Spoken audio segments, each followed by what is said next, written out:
Bismillahirrahmanirrahim. Today we will discuss about the use of can and that is good. Urdu के वो जुमले जिन can पर आता है सकता है, सकती है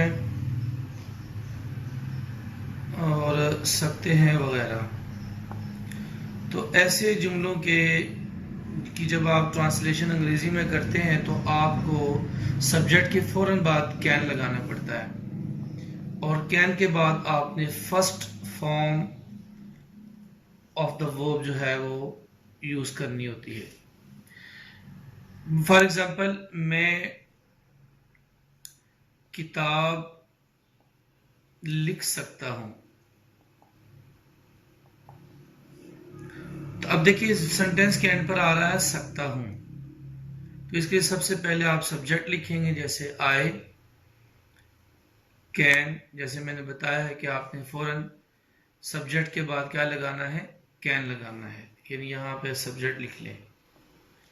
उसके बाद first form of the verb, तो वो आएगा राइट। आई कैन राइट, क्या लिख सकते हैं आप, a book. I can write है बुक। इससे ये पता चलता है कि वो जुमले जिन के एंड पर सकता है, सकती है, सकते हैं वगैरह आते हैं, ये हाल के जुमले होते हैं। तो हाल के लिए आप क्या इस्तेमाल करेंगे, कैन। अगर ऐसा जुमला माजी में चला जाता है तो फिर जुमले के एंड पर आएगा सकता था, सकती थी, सकते थे, या सका, सकी और सके। अगर ये एंड पर आता है सेंटेंस के, तो फिर इसकी ट्रांसलेशन के लिए कुड का यूज करेंगे।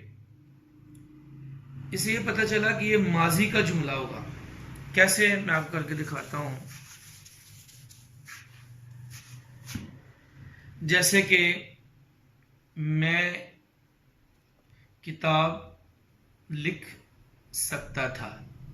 अब देखें, पहले था लिख सकता हूं, तो आपने कैन से किया था। अभी चूंकि आ रहे सकता था, तो फिर आपने इसे करना है कुड से, क्योंकि ये जुमला जो है ये सेंटेंस ऑफ पास्ट को बिलोंग करता है। लेकिन वर्ब की जो फॉर्म है वो आपने पहले ही यूज करनी है, यानी फर्स्ट फॉर्म। तो I could write a book. अगर आप ऐसे कह लें कि मैं किताब, जैसे कि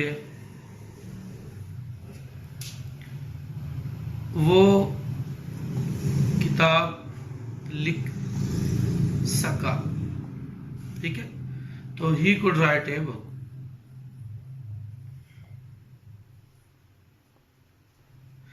सका आएगा तब भी यही ट्रांसलेशन आप करेंगे, यानी कुड के साथ ही इसको ट्रांसलेट करेंगे। यहां पे दो चीजें हमने, तीन चीजें किस्म की नोट की हैं। उसमें नंबर वन है पॉसिबिलिटी, दूसरी है एबिलिटी, और थर्ड चीज जो है वो सजेशन में ले लें आप, या एक्सप्रेशन में ले लें। यानी ये ऐसे सेंटेंस होते हैं जो काम की पॉसिबिलिटी को या उसकी एबिलिटी को या उसके बारे में कोई सजेशन या एक्सप्रेशन को बताते हैं। ये इनमें बेसिक डिफरेंस है। वैसे हम आसानी के साथ समझ सकते हैं कि कुड माजी के लिए और कैन हाल के लिए इस्तेमाल होगा। दोनों सूरतों में फर्स्ट फॉर्म इस्तेमाल होगी, दूसरी फॉर्म यूज नहीं होगी, ना तीसरी। और हाँ, एक और बात वो ये कि इनके अगर आपने नेगेटिव बनाने हैं तो फिर ये होगा कैनॉट और कुड नॉट से। इस केस में भी आपने फर्स्ट फॉर्म ही यूज करनी है। जैसे वो नहीं जा सकता था, हम करेंगे he could not go। इसकी वजह यह है, सकता था चूंकि माजी का सेंटेंस है, इसलिए आपने इसे कैनॉट से नहीं करना बल्कि कुड नॉट से करना है। और वर्ब की पहली फॉर्म में इस्तेमाल होगी। ये बात भी याद रखें कि जब आपने इसका इंटेरोगेटिव बनाना है तो ऐसे में जो कैन कुड है वो जुमले के स्टार्ट पर आ जाएगा। कैसे? वो ऐसे होगा जैसे क्या मैं जा सकता था, तो could I go, question mark, could I go. अच्छा, क्या तुम जा सकते हो, कैन यू गो। यानी अगर हाल का है तो कैन से, अगर माजी का है तो वो फिर आप किससे करेंगे? Could say.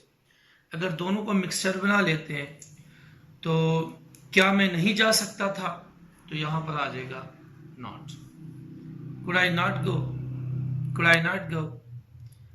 तो कैन और कुड का जो बेसिक यूज है वो पॉसिबिलिटी एबिलिटी को शो करता है।